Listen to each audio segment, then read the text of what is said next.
Hey, my name's James Nicholson and welcome to my YouTube channel. Inflation data's out. It's worse than expected. Is it really that bad? What does this mean for house prices? What does this mean for mortgages, more importantly? Because I know a lot of you are waiting right now to decide when should you remortgage. So many people are coming to the end of their deal and this inflation data may push things out, or maybe it won't. So before we jump into this, there's a lot to cover in this one. As always, if you haven't done already, do subscribe to the channel and hit the bell notification. We've just hit 19,000 subscribers. Thank you to everyone that subscribes to the channel. I really appreciate that. I want to hit 20,000 now, obviously. So do subscribe and hit the bell. Make sure you smash the like button, tickle the like button. Share this video with some people as well, because so much is going on in the property market at the moment. And it's good to get informed decisions. So here's what's going on. Well, inflation in November was at 3.9%. It's just gone up to 4%. So it's not moving in the right direction. And a lot of analysts had expected inflation to drop, but not much.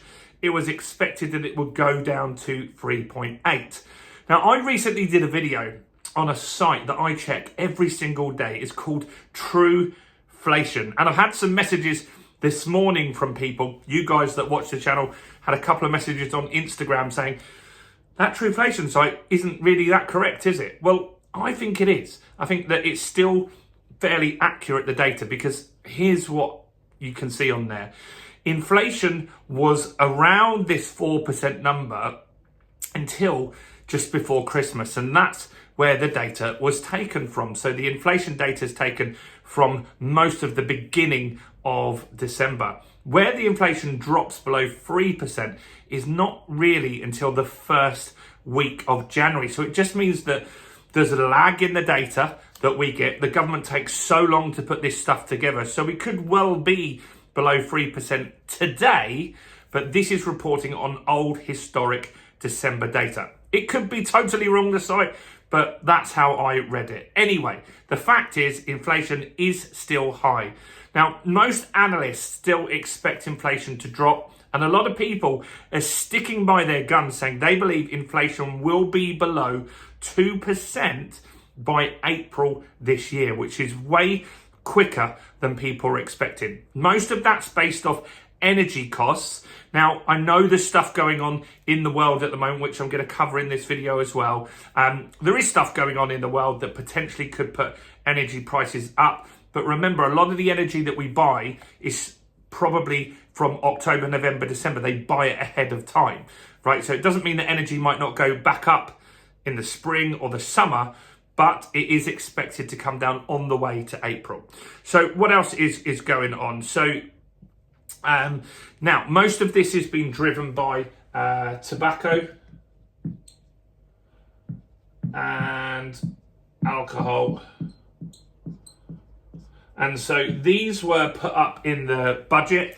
And so that is really the government's doing. That's what they're saying in this, that mostly it's the tobacco that went up just before Christmas. That cost has pushed the inflation that little bit higher. What else is going on? So energy prices are still expected to drop. Now, you can see this with your own eyes. Yes, there's some problems in the Red Sea, but if you drive around, look at the price of petrol, it is coming down and it's not rising particularly quickly based off the attacks on the cargo ships at this moment in time. So normally when something dramatic happens like that, the petrol stations whack the price up the next day, but it's not happening right now. So that's interesting to see. Analysts, as I said, they're expecting inflation to be below 2% by April, which is great news. What's also interesting, if you go and look at the media, go and look at the normal papers, and I'm talking about things like the Times, I'm talking about things like the Daily Mail, talking about the Sun, because the Sun is the biggest red paper in the country. They barely mention this inflation data. It was on Sky News a little bit, but it really wasn't talked about much. And that's because at 4%, while it's still double what the target of 2% is not really much newsworthy stuff at the moment on this. It's not as impactful as when it was at 11%. And so the news of kind of the mainstream news that the majority of people read, it's not featured heavily today, which is interesting, I feel. Rate cuts. This is what you guys want to know about, right? So rate cuts are still penciled in for May. That's what a lot of people still believe, even with today's data, because they can see ahead already that inflation is still likely to drop. Yes, this is a bit of a blip, but look, it's not massively different. We were expected to go to 3.8, we went up. So we're 0.2 difference. It's not a huge difference. It's not like we've gone from 3.9 to 5 or 6. We haven't really moved. It's pretty much means it's just about the same. So rate cuts are still expected in May. I'm going to make 2 videos today because there is a lot of interest rate cuts today from lenders, a lot. So make sure you watch tonight's video as well, because that is really good news, especially for buy-to-let lenders. Some of you have been asking, you're just talking about residential mortgages all the time. What about buy-to-lets? Well, good news. I was going to be doing a buy-to-let remortgage last week. I waited. It's going to be, it's really tight, the timing for me, but there's a massive cut that's going to make a big difference to me. So I'll be going through that one later as well. Now, Jeremy Hunt, top bloke. Maybe not, in your opinion. He says this is all working and the government's plan's doing fine. What is the government plan? Tell me in the comments. I'm still confused about what exactly is the government plan. I see the Bank of England have a plan, but I don't really know what the Conservatives are doing to drive down inflation by time, just sitting in the market. Effectively, it's going to go down over time anyway, and they're taking all the credit for that. Who knows? But the Conservatives say that they've got it under control. Wages is interesting. So wages were growing at 7.2%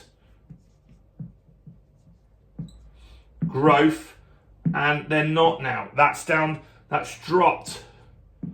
It's now only 6.5. Wages and jobs don't look so great at the moment. That would indicate as well, more likely to slip into recession, more likely to get interest rate cuts faster. When the economy really does turn and we're actually in a recession, that's how they're going to get us out of the recession and stimulate the economy, is with interest rate cuts. So all in all, it's interesting. It's a headline grabbing that inflation's gone up, but it hasn't much, is 0.1%. With the stuff that's happening in the Red Sea, that potentially could impact inflation because so many goods are stuck coming through Asia. It now takes 9 to 10 days longer to go around Africa to get the goods safely to Europe and the UK. So we're more likely to get impacted by that than America and those places that it doesn't have to go through that tight little gap in the Red Sea. So it'll be interesting, but that is expected to take a few months before that starts feeding through. It doesn't instantly hit us straight away because these are goods that have been bought and paid for a while ago. So it's really interesting times. What do you feel this inflation data says today? Do comment below. What do you think about all the interest rate drops? Comment below, like the video. Make sure you go and check out some other content on the channel. And if you haven't bought the Fundamentals of Property Investing, I'm going to drop a link to that below. More than 150 people have bought that now, which is absolutely crazy. Thank you to everyone that's invested in that. Do check it out. Now's the time to learn property investing. You want to get your strategies nailed because there isn't going to be cheaper time to buy soon. Prices are dropping. Interest rates are coming down. It's coming to a really, really good opportunity for you guys. So do check that out. Check out all the other content. Like the video, subscribe. And that's it from me. I'll see you in the next video. Bye for now.